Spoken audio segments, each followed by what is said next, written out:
आप सबको जय मसीह की। आज का जो मनन का पाठ है वो लिया गया है भजन संहिता उसका 82 अध्याय उसकी 1 से 4 आयत तक। साम चैप्टर 82 वर्सेस 1 to 4। परमेश्वर की सभा में परमेश्वर ही खड़ा है, वो ईश्वरों के बीच में न्याय करता है।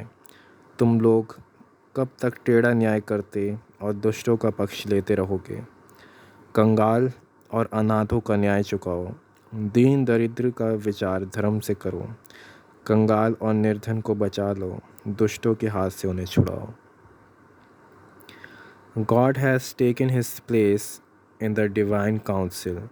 In the midst of the gods he holds judgment. How long will you judge unjustly and show partially to the wicked? Give justice to the weak and the fatherless. Maintain the right of the afflicted and destitute. Rescue the weak and the needy. Deliver them from the hand of the wicked. सच में अजीज़ों, आज के जो हम न्याय व्यवस्था अगर देखें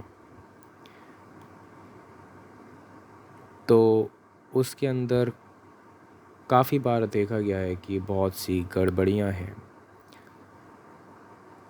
जो न्याय होता है वो दुष्ट के पक्ष में होता है और जो असहाय लोग हैं, जो सच्चे नम्र हैं, दीन हैं, जो कंगाल हैं, अनाथ हैं, जो दीन दरिद्र हैं, उनके ऊपर काफ़ी अंधेर किया जाता है कि जो कमज़ोर तबका है, जो गरीबी से जूझ रहा है या फिर अगर मिडिल क्लास भी है और उसके इतने कॉन्टैक्ट्स नहीं हैं तो उनको कहीं ना कहीं अन्याय का सामना करना पड़ता है। ऐसे में पाक कलाम हमें क्या सिखाता है कि हमें जो है कंगाल और अनाथों का न्याय चुकाना है। दीन दरिद्रों का विचार जो है वो हमें धर्म से करना है। जो कंगाल हैं और निर्धन हैं उन्हें हमें बचाना है और दुष्टों के हाथ से हमें उन्हें छुड़ाना है। तो जितने भी हम एफ़र्ट कर सकते हैं उनको बचाने का हम करें और कोशिश हम ये करें कि हम किसी से अन्याय ना करें और जैसे वचन में लिखा है हम उस तरह से अपना जीवन व्यतीत करें।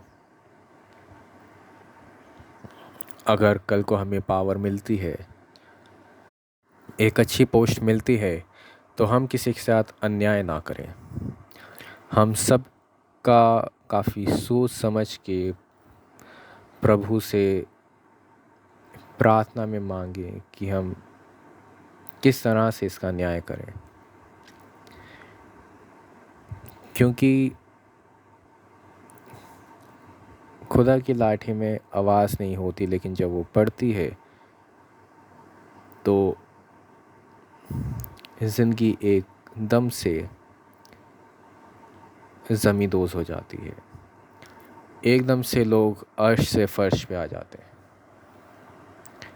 इसलिए हम कोशिश करें अपनी ज़िंदगियों में कि हम कभी भी किसी की हाय ना लें, क्योंकि एक गरीब की जब हाय लगती है तो काफ़ी बुरा हश्र हमें देखने को मिलता है लोगों का, क्योंकि जिसके साथ कोई नहीं होता उसके साथ खुदा होता है। ये बात हमेशा हमें ध्यान रखनी चाहिए।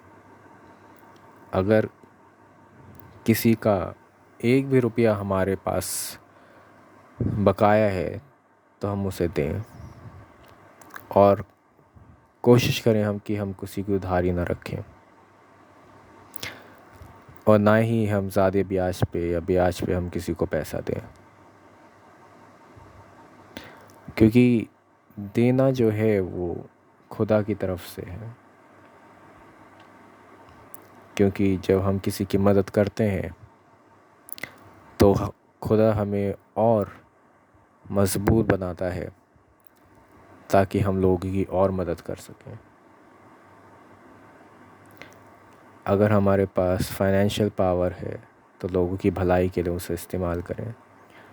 अगर हमारे पास फ़िज़िकल पावर है तो हम थके मांदों की और जो मजबूर हैं, जो असहाय हैं, हम उनकी मदद करें। अगर हमें इंटेलेक्चुअल पावर दी है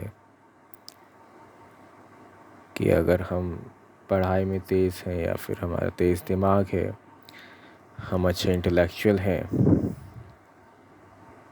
तो हम लोगों को अच्छी बात सिखाने में अपने हुनर का इस्तेमाल करें ताकि कल को हमें एक बेहतर सोसाइटी, एक अच्छा समाज देखने को मिले जहाँ पे ऊंच नीच कम हो और सब लोग एक साथ मेल मोहब्बत से और प्यार से रहें।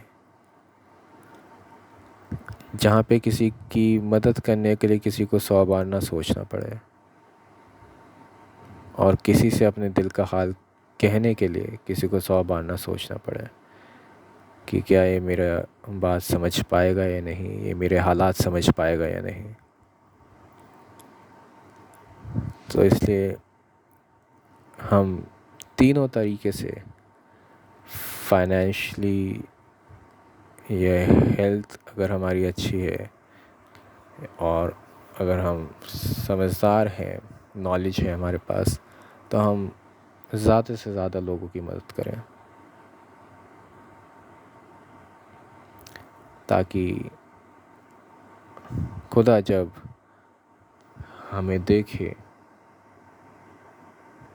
तो वो खुश हो।